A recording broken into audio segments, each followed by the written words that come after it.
Okay, good morning. Okay, update tayo sa ating manukan. So ito mga Rhode Island ko. Ito na sila.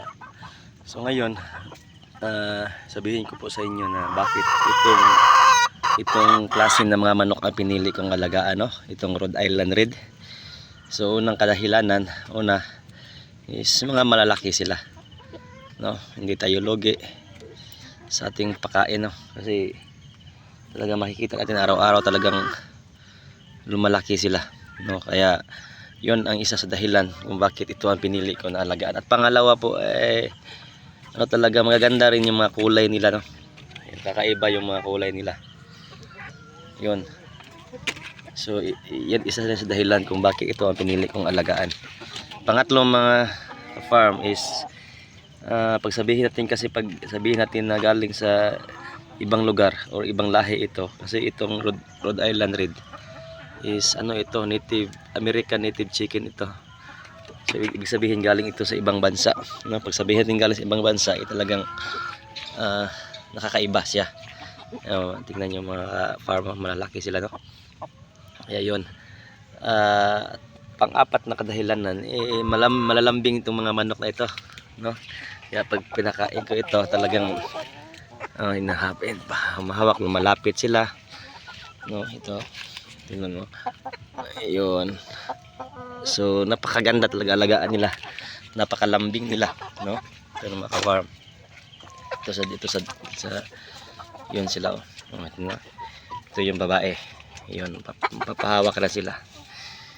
Okay, ito yung isa, ito mga ka-farm, okay. So napakalambing nila ba. Kaya isa itong kadahilanan na ito ang pinipili ko. At saka yung mga itlog rin nila, yun, kulay red. Mga malalaki talaga yung mga itlog nila, mga ka-farm. Yun, yun ang itlog nila. Kaya ngayon dalawang ilan to, mga apat na pa lang chicken na babae na nangingitlog ngayon sa alaga ko, no? Kasi bata pa kasi, nasa mga 6 na buwan, mahigit 7 buwan yung iba, kaya hindi sila sabay-sabay nangingitlog. Yun, ito yung mga lalaki, napakalambing nito mga ka-farm. Kaya yun, isa ito sa dahilan kung bakit ito yung pinili kong alagaan, no? Napakadaling alagaan nila.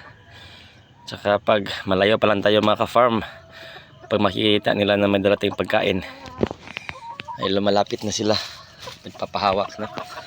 Yun yung babae, napakaganda. At saka yung nila, yung meat nila, ng karne rin nila, hindi tayo logi sa ating pakain, no? Talaga nila, napakalaki. Yun, pwede rin din pambinta. Tsaka mahal rin ito mga ka-farm pag ibinta natin ito. Kasi bili ko nito mga ka-farm, nasa day old pa lang, no? 120 to 100 to 120 yung bilihan namin dito, no? Kaya dito kamahal yung manok na ito. Yung 45 days mga ka-farm is nasa 60 plus yata yung sisiyo dito sa amin, no? At samantalang ito 100 plus ito. Talagang mas mahal siya, no? Kasi kakaiba rin alagaan. Hindi rin masyadong madaling madapuan ng sakit, no? Sila, parang rin sila, parang native pa rin natin yung nila, yung resistensya nila, no? Parang Philippine native chicken yung resistensya nila, hindi madaling dapuan ng sakit. Kaya isa yan sa dahilan kung bakit itong Rhode Island Red ang pinili ko. Meron din namang mga black Australorp, no?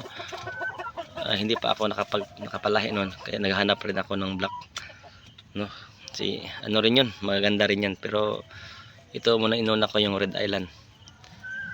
Tsaka talagang the best sa akin rin to, no? Yun, nangingitlog na sila. Yun muna ang update mga ka-farm sa ating munting manukan, no? So yun sila. Okay, salamat po sa panonood nyo.